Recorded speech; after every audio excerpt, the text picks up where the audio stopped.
d'Exil et d'encre. Au fil des mots, Patrick Estève. Chères auditrices, auditeurs, bonjour. La pastille d'Exil et d'encre au fil des mots de ce jour s'intitule Léon Feuchtwanger, la patrie culturelle. Léon Feuchtwanger est né dans une famille de 9 enfants le 7 juillet 1884 à Munich en Bavière, en Allemagne. Et il est mort le 21 décembre 1958 à l'âge de 74 ans à Los Angeles aux États-Unis. À la fin de ses études, Feuchtwanger présente une thèse de doctorat sur le roman de Heinrich Heine avant de renoncer à préparer son habilitation à cause du contexte d'une Allemagne en pleine montée du nazisme. Il finit par choisir le métier plus libre d'accès d'écrivain et s'impose dans le roman historique pour devenir l'un des auteurs les plus connus et les plus lus de sa génération en Allemagne, notamment après la sortie du Juif sus qui, terrible ironie du sort, sera récupéré par la propagande nazie pour en faire un film tristement antisémite.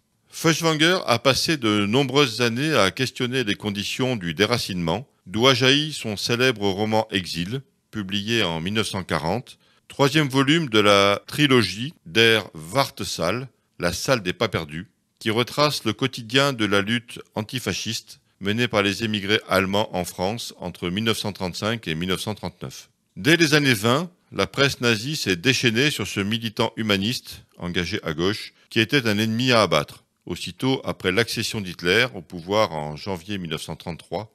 Alors que Feuchtwanger est en déplacement aux États-Unis, les SA mettent sa maison de Berlin à sac et confisquent tous ses biens avant de le faire figurer sur la première liste d'hommes politiques et intellectuels privés de leur nationalité. Léon Feuchtwanger n'hésitera pas un instant à s'exiler et il choisit la France comme terre d'accueil, car il dit « Chez nous, en Allemagne, quand quelqu'un vivait confortablement, on disait qu'il vivait comme Dieu en France ». Écrivain en exil, Feuchtwanger fera tout son possible pour rester un écrivain allemand, en dépit des circonstances et du mal qui a frappé son pays. Il choisit de s'installer dans le sud, à Sanary-sur-Mer, où il loue la villa Valmer, dans laquelle il séjourne 7 ans avec son épouse Martha. L'écrivain se sent en harmonie naturelle avec le versant méditerranéen de la France, qu'il décrit ainsi. Lorsque je montais au sommet de la petite colline, vers ma maison blanche et ensoleillée, que je retrouvais mon jardin et sa paix profonde, alors toutes les fibres de mon être me disaient « C'est ici que tu es chez toi, cet univers est le tien ». Feuchtwanger a recréé à Sanary-sur-Mer des conditions de travail identiques à celles qui étaient les siennes en Allemagne, dans un grand bureau si clair qui donnait sur la mer, écrit-il, entouré de ses chers livres. Durant ces années d'exil méditerranéen, Feuchtwanger participe activement au regroupement des forces antifascistes auprès des émigrés allemands qui se trouvent alors en France et réalise de fréquents voyages à Paris. En 1934, il soutient précocement la coopération entre les communistes et les sociodémocrates en France et dans la Sarre. En 1936, il signe un appel pour la création d'un Front populaire allemand uni et il participe à la presse antifasciste par de nombreuses contributions avec Brecht et Brodel, notamment dans la revue littéraire Das Wort, le mot. Même s'il comprend et parle parfaitement français, Feuchtwanger continue d'écrire et de publier en allemand, ce qui lui permet de rester en contact avec son public. Pas moins de 5 romans verront le jour durant les 7 années à Sanary-sur-Mer, où Léon Feuchtwanger est l'un des rares auteurs à avoir concilié exil et création au travers d'une reterritorialisation de son exil méditerranéen, puis ensuite californien.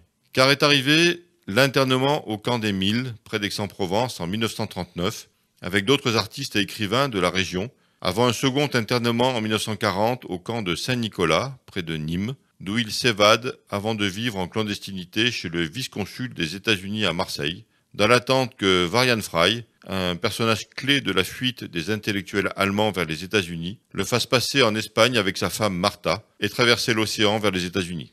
À New York, il écrit immédiatement après son arrivée Le Diable en France, que je vous recommande évidemment de lire, où il développe comment on est passé de Wie Gott in Frankreich, Dieu en France, à Der Teufel in Frankreich, le diable en France.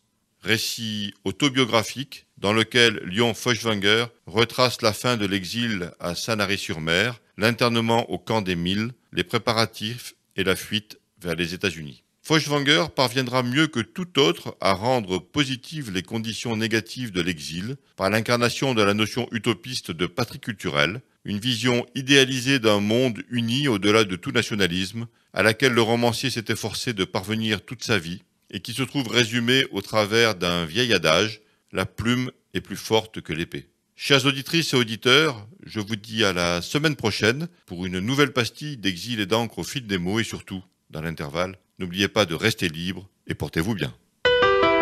D'exil et d'encre au fil des mots. Patrick Estève. Agora Côte d'Azur. Agora Côte d'Azur.